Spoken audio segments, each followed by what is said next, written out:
Bonjour à toutes et à tous. À la une ce matin de BFM TV, encore retrouvé dans les décombres à Lille sous 10 mètres de gravats. Il s'agit probablement du médecin porté disparu. Un troisième immeuble menace de s'effondrer. Il a été évacué cette nuit. En Ukraine, des fleurs, des larmes, des rires, Kherson submergé par l'émotion après la libération. Mais le travail n'est pas fini, il faut désormais déminer toute la ville.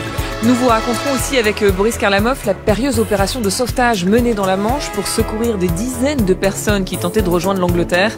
Leur embarcation était en train de sombrer. Également dans ce journal, l'histoire d'un homme au destin hors du commun. Sir Alfred est décédé hier à l'aéroport de Roissy. Ce réfugié iranien y a vécu 18 ans. Sa vie a inspiré Spielberg qui en avait fait un film avec Tom Hanks. Enfin le rugby, on s'attendait à un France-Afrique du Sud brutal. On n'a pas été déçus. 2 cartons rouges, dont le premier dans la carrière d'Antoine Dupont. Au final, le 15 de France s'est imposé 30-26, 12e victoire consécutive.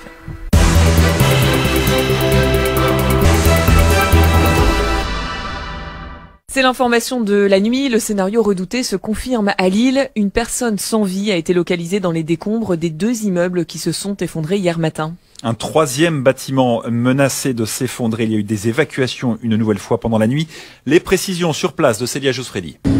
D'après les dernières informations que nous avons eues ce matin par la protection civile, un corps sans vie a été retrouvé aux alentours de 2 heures du matin, mais il aura fallu 2 heures de plus pour réussir à extraire ce corps. Malheureusement, comme je le disais, la personne n'a pas survécu à l'effondrement de ces 2 immeubles. Il faut dire que d'après nos informations, le corps gisait sous 10 mètres de décombres. Alors aujourd'hui, les opérations vont se poursuivre. Il faut dire qu'il y a un troisième immeuble qui inquiète, celui à droite des 2 immeubles qui se sont effondrés. Vous pouvez le voir sur les images de Valentin Rivolier, c'est celui avec le balcon, le bâtiment blanc. Apparemment, les murs ont bougé de plus d'1 mètre à l'intérieur. Tous pensent que cet immeuble pourrait s'effondrer dans la journée ou bien dans la journée de demain. Et si ce n'est pas le cas, la ville devra raser ce bâtiment par sécurité. Les autres immeubles de cette rue Pierre-Mauroy vont être analysés pour vérifier la salubrité.